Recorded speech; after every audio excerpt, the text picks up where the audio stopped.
Tahukah tuan-puan, harga emas berpotensi cecah 5,000 1 aun separuh pertama tahun 2026.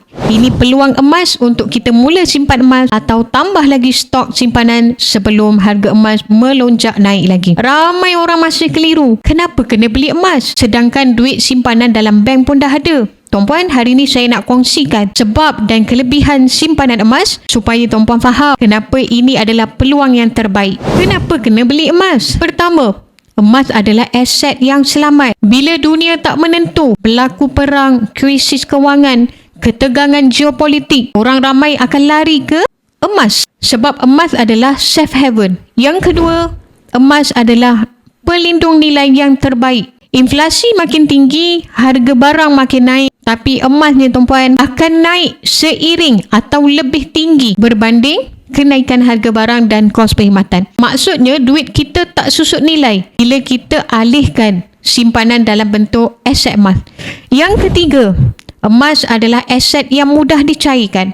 Bila tuan-puan perlukan tunai, mudah untuk dijual atau ditukarkan kepada cash bila perlu. Tak seperti hartanah atau tanah. Emas boleh dicairkan dengan sangat mudah tanpa banyak prosedur. Dan yang keempat tuan-puan, emas ni sangat mudah diwariskan. Simpanan emas yang kita beli hari ni boleh jadi legasi untuk anak cucu kita nanti. Selain itu, emas juga boleh dibeli sikit-sikit ikut kemampuan, ikut ketebalan poket masing-masing. Tak perlu beli banyak sekaligus. Semua orang boleh simpan emas, bukan hanya orang kaya saja tuan-puan. Dan seterusnya tuan-puan, emas ni mudah disimpan. Dia tak makan ruang. Jadi tak perlu maintenance. Dan kemudian emas ni tuan-puan, bila kita ada simpanan dalam bentuk emas, tak ada risiko bankrupt. Simpanan emas ni tuan-puan adalah milik kita dan emas satu-satunya aset yang terkeluar daripada sistem kewangan dunia dan negara. Dia tidak bergantung kepada mata wang sesebuah negara. Duit ringgit ataupun dolar boleh naik dan turun, tapi emas dia tetap semakin bernilai dan terus bernilai tinggi. Tuan-puan, bila tuan-puan mula konsisten beli emas setiap bulan, walaupun sedikit, lama-lama akan jadi aset yang bernilai tinggi. Ini yang ramai orang berjaya gunakan untuk tutup hutang, tambah simpanan, capai matlamat kewangan dengan lebih cepat dan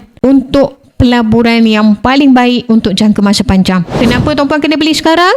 Sebab sekarang adalah peluang yang terbaik. Harga emas tengah mendaki ke arah yang jauh lebih tinggi dan momentum dijangka akan terus naik pada separuh pertama tahun 2026 ni. Kalau tuan-puan masih menunggu, harga mungkin naik akan lebih tinggi. Dan masa tu tuan-puan nak mula simpan emas mungkin dah terlambat. Harga emas tak tunggu kita. Semakin lambat tuan-puan bermula, semakin sikitlah gram emas yang tuan-puan akan dapat dengan RM yang sama. Selain daripada faktor harga, banyak faktor lain lagi yang menyokong kenaikan emas. Antaranya apa tuan-puan? Yang pertama, ketegangan dunia. Perang Ukraine, Timur Tengah, persaingan AS dengan China. Hutang kerajaan makin tinggi, pelabur cari aset yang selamat. Kemudian bank pusat dan pelabur institusi masih beli emas. Ini maknanya semua indikator menunjukkan sekarang adalah masa yang terbaik untuk kita beli emas. Dan kena ingat tuan-puan, emas bukan sekadar simpanan tapi strategi kewangan. Ramai penyimpan yang bijak dia gunakan emas untuk nak tutup hutang-hutang jahat, nak lindungi nilai wang simpanan, tambah aset jangka masa panjang dan untuk diwariskan kepada anak cucu kemudian nanti. Kalau tuan-puan mulakan sekarang, insya-Allah harga naik lagi, tuan-puan akan berada di posisi yang sangat menguntungkan. Jadi kesimpulannya, emas adalah aset selamat dan pelindung nilai terbaik. Emas sangat mudah dibeli, mudah disimpan dan mudah dicairkan bila perlu. Dan tuan-puan, emas peluang sekarang harga tinggi dan potensi emas akan naik jauh lebih tinggi. Jadi jangan tunggu lagi tuan-puan. Mulakan simpanan emas sekarang. Boleh beli emas sikit-sikit ikut kemampuan kita. Dan tuan-puan, just consistent. Pastikan gram emas bertambah dari masa ke semasa. InsyaAllah emas akan bantu kita capai kewangan yang lebih stabil dan lindungi masa depan kita dan keluarga. Tuan-puan yang nak mulakan simpanan emas hari ini dengan ilmu yang betul, saya akan tunjukkan cara yang paling mudah, selamat dan harga kompetitif. Boleh follow saya dan isi button sign up. Silakan tuan-puan.